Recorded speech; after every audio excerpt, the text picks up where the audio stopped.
is Bay Street thinking about all this? Let's get some perspective now from John McKenzie. He's the CEO of the TMX Group. John, it's great to see you. Thanks for having me. Obviously, we'll dive into these numbers, but I think, this budget comes at a time when a lot of people are wondering about the road ahead for Canada's economy. What's top of mind for you right now? Well, when you go through all those the announcements and numbers you went through, I look at what's missing. And what's really missing is any discussion around productivity, any discussion around investing for long-term growth of the economy. And that's been on the minds of a lot of people around not just Bay Street, but Main Street around the country.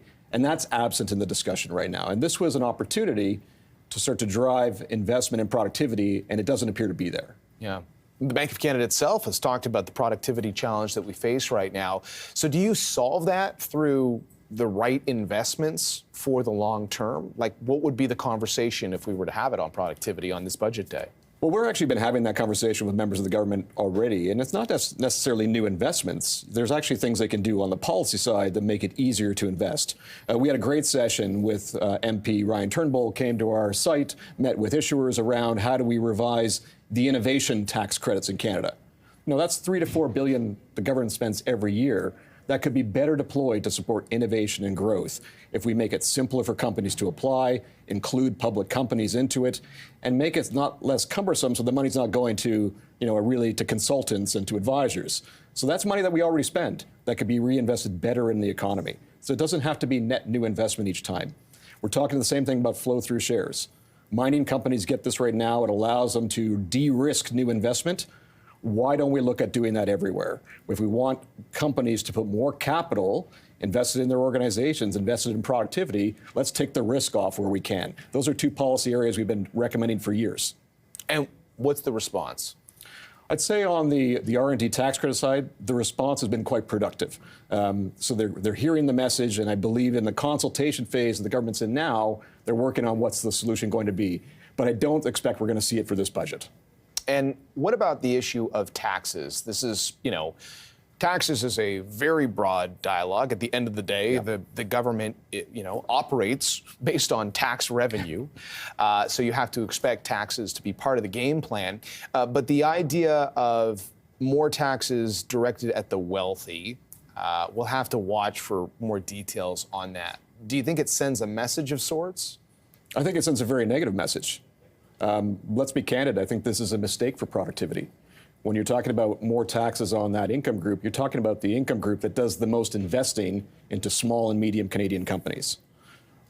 We've had the last 2 years, you and I have talked in the past about not a lot of IPO activity, not a lot of financing activity. Small companies are the lifeblood of this economy, and it's those investors are the ones that deploy their assets here. If we tax them more, we drive that investment out of the country. Canada has to remain competitive. You've got the biggest economy next door. If we are less competitive than the U.S. economy, it's so easy for that capital to flow south of the border. So I'm really concerned that would be a mistake.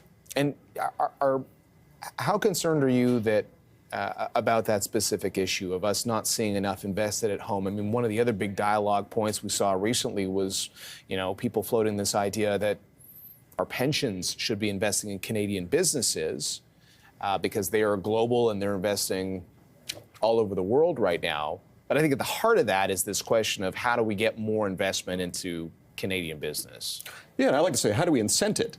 Now, let's not do it through the heavy hand of government in terms of directing pension funds, but let's hear from those pension funds, and let's also hear from the retail investor of what's it going to take to deploy more capital here. I think the Peter Letko work that actually showed that only 4% of their assets are going into Canadian equities is a really good foundational piece of work that we can build on. But I'd like to hear from those pension leaders to say, what's it going to take for me to invest more? Is it things like flow through? Is it things like improving the tax system to make these companies more productive? Is it even things like having the Canadian government buy from Canadian companies so there's a revenue base for them? But that's what we'd like to hear. We've recommended another number of audiences a kind of a national conversation on investing in Canada, both the institutional side and the retail side. And there's policy levers we could use to make it more attractive to invest here.